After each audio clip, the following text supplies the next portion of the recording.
Hi everyone, my name is Heidi Perkins. I'm currently a student at Excellus Academy and I'm in 9th grade.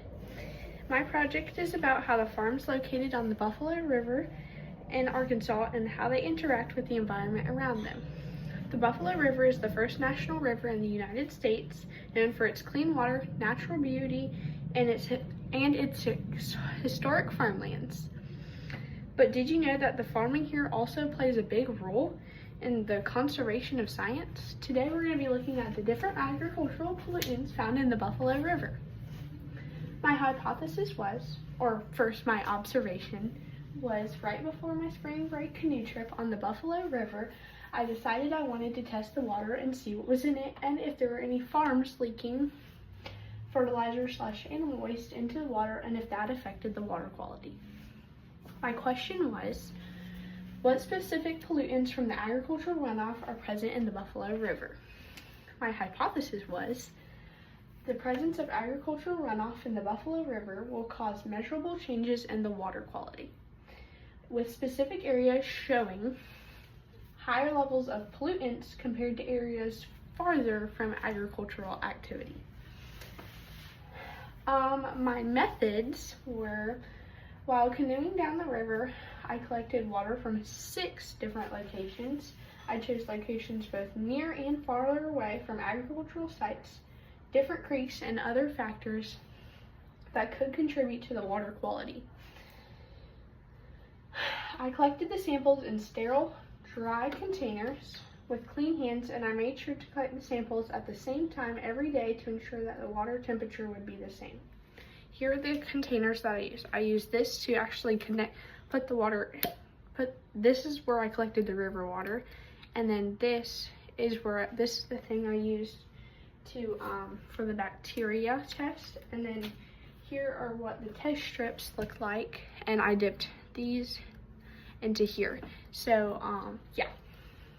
I also used this to dip into the water. You shake it for 5 seconds, and then it tells you the TDS, the ppm, and the temperature, and how pure your water is. I used this map to mark where I was. This is the Buffalo River, and you can see the stars on where I tested each spot or site for the water. At each location, the water was tested for the same thing: total dissolved solids, temperature, ppm, pH levels, and all the other potential pollutants. Each test strip was submerged into the water sample for the recommended amount of time.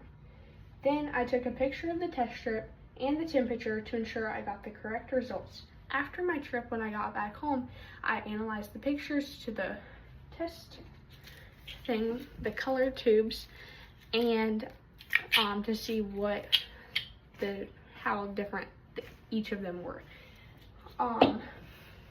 And then here are some of the terms. I'm going to read just a few of them out because the main ones that I used, you can find these on the internet from anywhere usually.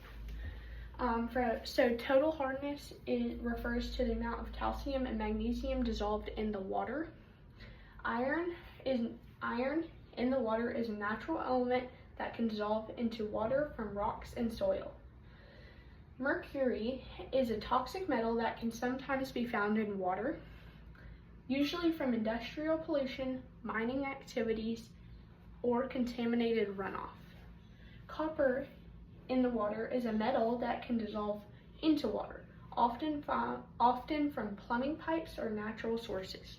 Lead, not really common found today, but can still be found in rivers and stuff like that, is a toxic metal that can come from old plumbing pipes or plumbing fixtures that contain lead. Zinc, there was a zinc factory down below from where we were, an old zinc factory, and I guess it had gotten flooded and the zinc had contaminated the water. So there is actually lots of zinc found in the Buffalo River. Zinc in water is a metal that can come from natural sources or plumbing systems, especially galvanized pipes.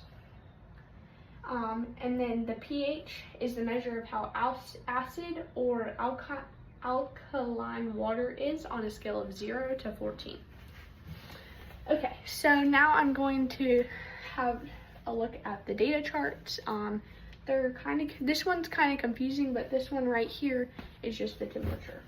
The temperature on at Tyler's Bend was 83 degrees, which was one of our hottest temperatures, but that also was one of our dirtiest waters.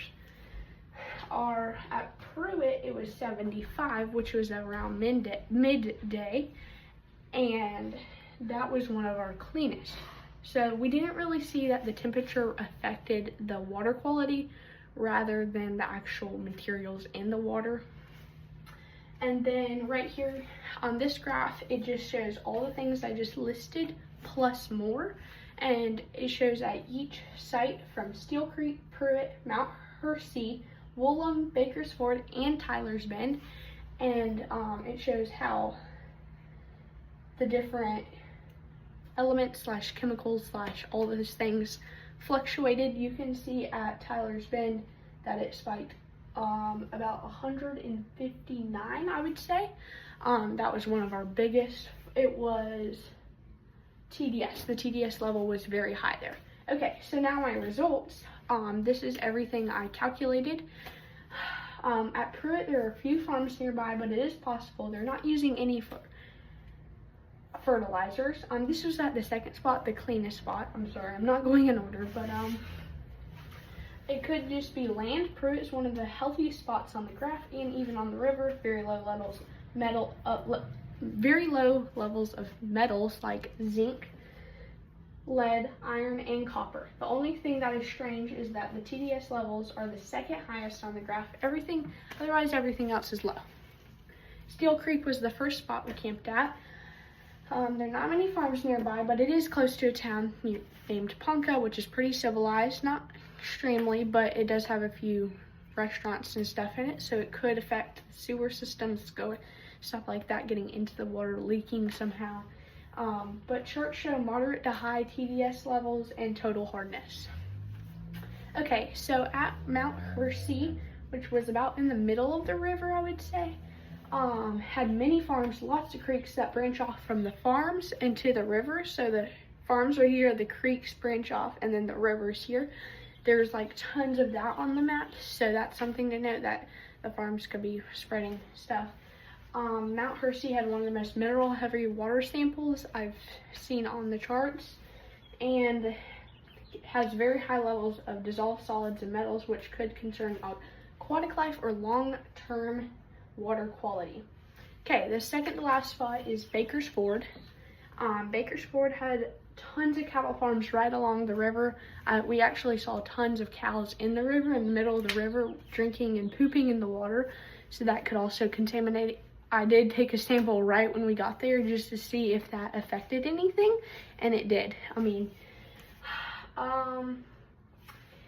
The TDS, the total hardness, zinc, iron, manganese, and total alchemy were all at really high levels than we've seen on the charts. Lead and mercury and fluoride remained very low or undetectable, which is positive for safety. Bakersford is starting to show a pattern of mineral heavy water as you move downstream. So that's kind of giving a hint that all the metals and stuff at the top are kind of just coming in through the river, which was my hypothesis that all the stuff at the end of the river would collect through. And then the last spot was Tyler's Bend, and populated areas with civilization, but also was protected by the National Park Service. Most of the river was, but there are farms along the river, but this was like a National Park Service spot. Visitor center too, pretty populated, not many like public, but more like camping and flushable toilets, basically. Showed the biggest impacts on the chart. Very high hardness, TDS, the highest TDS, very high hardness, and elevated metals, indicating that the water quality changes significantly downstream. It is where the river has collected the most dissolved materials, possibly from both natural and human resources. So, like I said, Tyler's Bend had the worst water quality, which was more towards the end of the river on the map. Wasn't at the end, but was definitely towards the end. So yeah, all right, my conclusion. During my trip along the Buffalo River, I collected water samples from several different sites. The water quality was the worst at the last site because it had the highest levels of chemicals, TDS, and metals. There are also lots more farms and civilization toward the end and beginning of the river. And Tyler's Bend had the worst water quality was towards the end of the river, which that means it all collected towards the end, making it not good. Because all the creeks flow in from the agricultural sites. And most of the possible bad water qualities were from human rather than natural, but a few of the metals came from natural areas, which is interesting, I think. And I think testing the water quality along the Buffalo River was important because I was able to see the agricultural spots really did affect whether the water quality is good or bad. In the end, my hypothesis was correct, but not only was it correct, did I prove it right? I learned so much more about the different pollutants, metals, pH levels, and how to test water, bacteria levels, and even how to work an Excel spreadsheet. Thank you for watching. I hope you have a great rest of your day. This week we are canoeing down the Buffalo River in Arkansas, testing water.